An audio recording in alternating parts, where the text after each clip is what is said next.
Trick or treat, it's Halloween. And I've got a great training plan for everybody who owns a dog this Halloween season.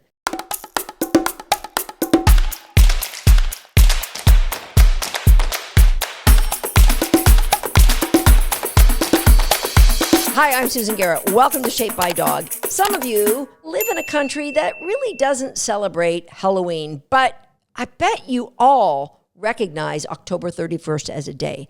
And so my plan is going to work for everybody. And here's the plan. I think we should create a dog training event that ends on October 31st, like a training palooza. Think of like an advent calendar that you count down the days to October 31st, except you dog train down the days to October 31st. So it could be like the dogs that are amazing by October 31st. Now you could start October 30th and your dog is still going to be more amazing on the 31st than they were the 30th. If you do one day of the training event, but you might do a week, you might do a month, depending on when you're listening to this podcast. So the dog training event that ends October 31st. Stick with me. Why do we want to do this? Because Halloween can be super scary and it can be super dangerous for dogs. So this training event is going to mitigate the possibilities of either one of those things happening. Dogs at Halloween can be grouped into one of three categories.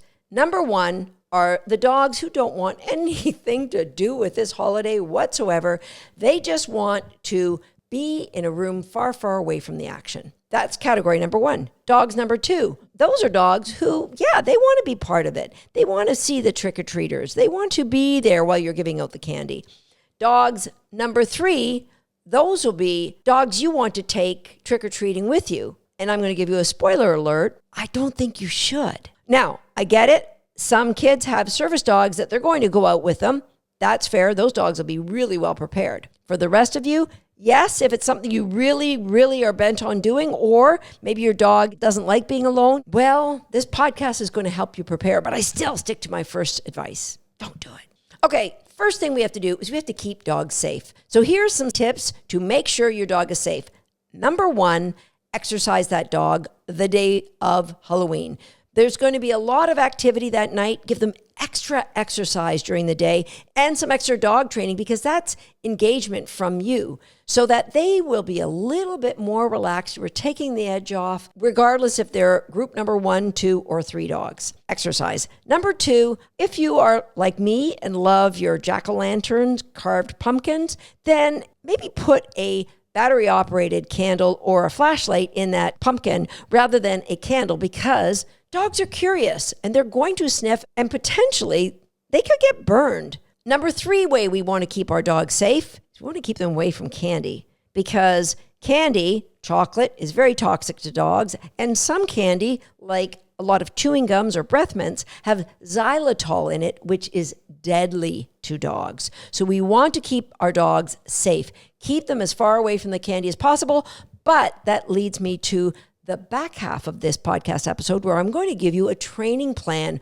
Of course, I can't tell you, let's have a dog training event without giving you a training plan for it. So stick with me because that's coming up very soon. Now, another reason why Halloween can be dangerous for dogs is it's freaking scary, guys. Like, it's meant to be a day that we put out all kinds of scary stuff. It's about ghosts and ghouls and goblins. What's a ghoul? I don't know. I remember when I was a kid, one of our neighbors on our street, they had an actual coffin in their living room and they had loudspeakers that they played this scariest music, and the mother was dressed up as Dracula's wife and they had a vampire that would open the door. You had to knock on the coffin and then this coffin would open and then the body inside would give you your candy. Like, it was scary stuff.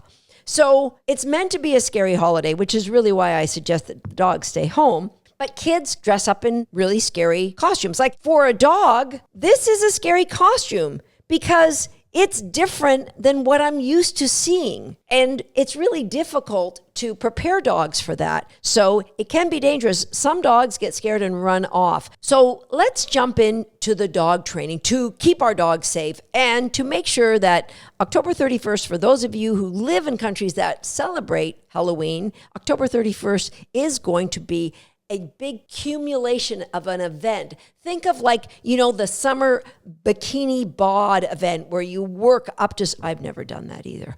Okay, so a bad example. But you get it, that a lot of people build up to, they want their body to look the best come the beginning of summer. I think I'm going on an off ramp right now, but you get what I'm saying.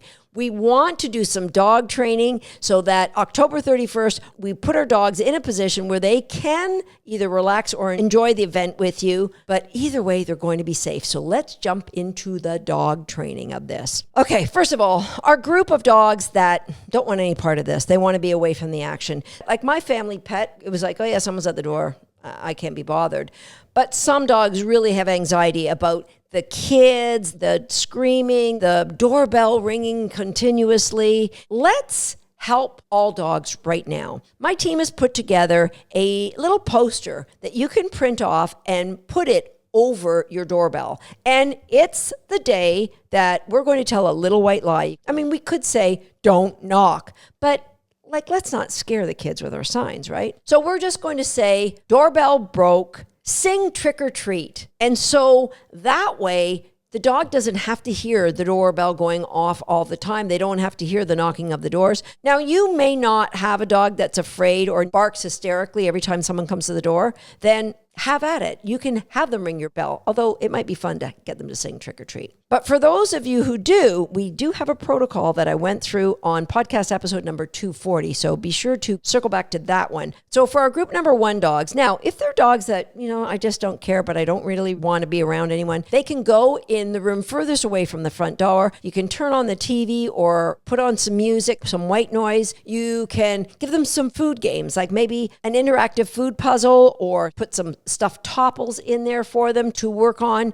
during, what are you going to be, an hour, maybe 2 hours giving out candy? Any more than that, just turn off the lights. You have my permission for that one.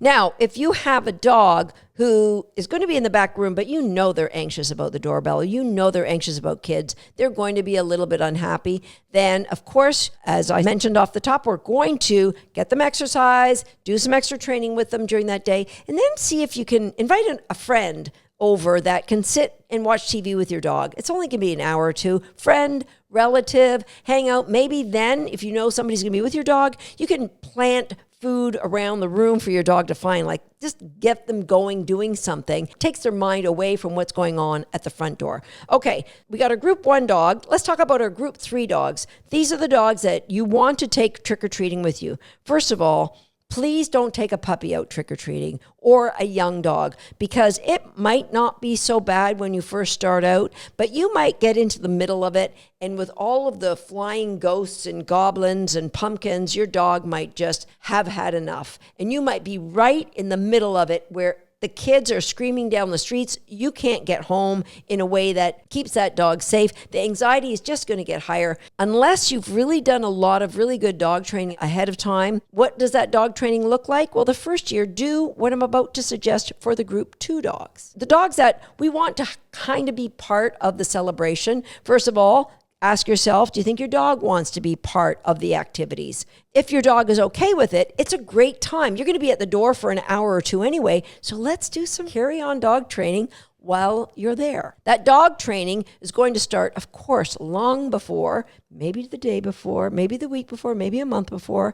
We're going to be conditioning, which isn't actual training where the dog has to choose something. We're going to condition the dog to costumes. So I might put this halfway over my face and throw my dog some cookies, or put it all the way over and throw my dog some cookies. Whatever costume you're going to be wearing, to decorations that you're going to be having around the house.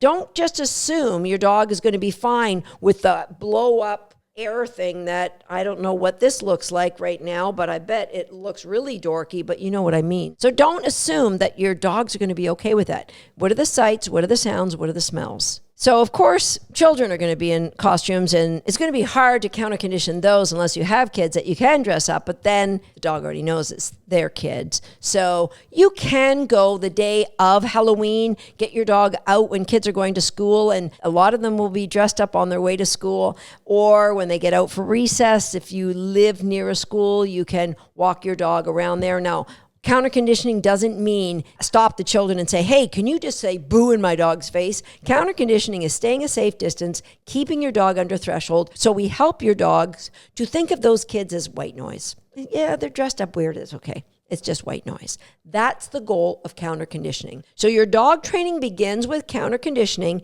and then we're going to do some dog training in preparation for Halloween night. First thing up, it's your choice. Why?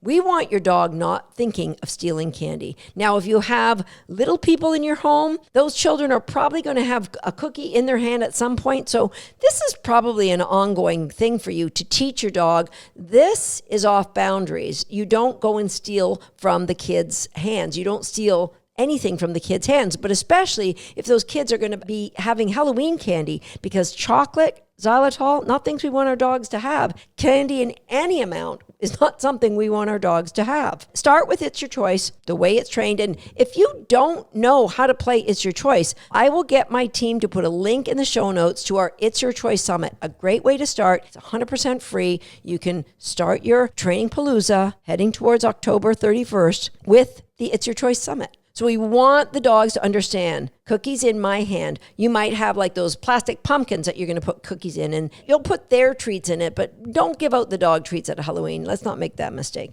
So you're not going to be a favorite neighbor if you do that, honestly. We're going to have those pumpkins filled with dog treats that eventually will have different candies in there. You might have dog treats in your pocket. I bet this has happened to one or two of you. Dog treats in your pocket, put it over a kitchen chair, and play It's Your Choice with the cookies in the pocket. Dogs aren't to eat holes in the bottom of your pocket just because they're hung over a kitchen chair. So It's Your Choice, great game to play and continue to grow leading up to October 31st. But guess what's after October 31st? Well, for our American friends, it's Thanksgiving, and then we have Christmas. So this is a perfect time to get your dog in dog training amazement, because you're leading into really important holidays. Just as a side note, I do have another podcast episode 128, that is how to decrease stress for your pet for the holiday. So that would be another great one to review. So we've done our conditioning, you've played It's Your Choice. Now we're going to do crate games. So for our dog who is going to be in a back bedroom, if they're really more comfortable in the crate, brush up their crate games, and then you can just put them in the crate, give them a topple and close the crate for the hour or two that you're giving out the candy. Crate games is going to lead us to a better hot zone. So don't skip crate games. You want your dog to understand that they stay in their crate or they stay in their hot zone, because that's our next game. They stay in their hot zone until you give them the release word. Now, hot zone is what is going to allow your dog to be there with you while you give out candy. Not like right at the door, but back from the door, maybe, 6 to 10 feet. I have a hot zone that's permanently there for my dogs. You can go to podcast episode 240, where I give you the step-by-step protocol on how to teach your dogs to not bark at the door by using a remote feeder and the hot zone. So that is something that you can review before Halloween evening. What we want is for you to be able to work your magic at the door with the kids. The dogs are back there on their hot zone, and you can give candy to the kids, throw the odd cookie to your dog, or if you have a remote feeder, you can use that. If you don't, you can still play the game. You're just tossing treats. Don't. Now listen to Crazy Aunt Susan. Do not do what I do. Don't mix up giving the dog cookies to the children. No, keep those baskets separate. Some of you might want to dress your dogs up a little bit. Maybe put a funny bow tie or a cape or a full-on costume. Some dogs love to get dressed up for Halloween.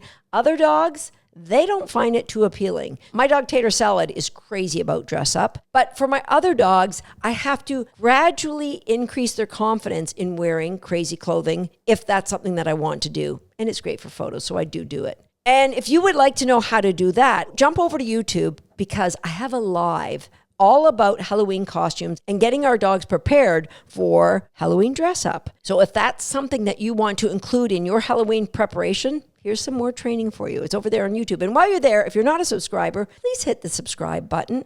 And if you're watching this video on YouTube, I'd love for you to hit the like button while you're here. And the fifth and final thing, this is optional, but it would be fun if you taught your dog a couple of tricks. I would say 2 or 3 tricks, because while they're in their hot zone, you can pick a group of children every now and again. And if they say, oh, I love dogs, get your dog to wave from the hot zone, or maybe turn on the spot in the hot zone. If you could teach a few tricks that the dog can do from afar, then that just adds the fun of trick-or-treating, both for you, because you get to do some dog training, for the dog, because they're a little bit more involved in what's going on, and the kids who are learning that dogs are cool and they can be taught to do really cool things. So there you have it. We want to keep our dogs, number one, safe for Halloween. But if you think that's something your dog would like, I've given you the steps that you can actually involve your dog in the process of Halloween. And if you don't have Halloween, or if you're like me, you don't get trick-or-treaters, that doesn't mean you can't be part of the big dog training palooza countdown leading up to October 31st. And if you'd like to learn more about how to decrease your dog's stress during any holiday season, be sure to check out Shape by Dog episode number 128, because that is a good one. I'll see you next time right here on Shape by Dog. I think what he's saying is he can't reach your subscribe button from where he's sitting. So could you please subscribe for him? And while you're there, turn on the notification bell so you will never miss another video from us. And if you're already a subscriber, well, hey, that's for you. Go get yourself your favorite reinforcement.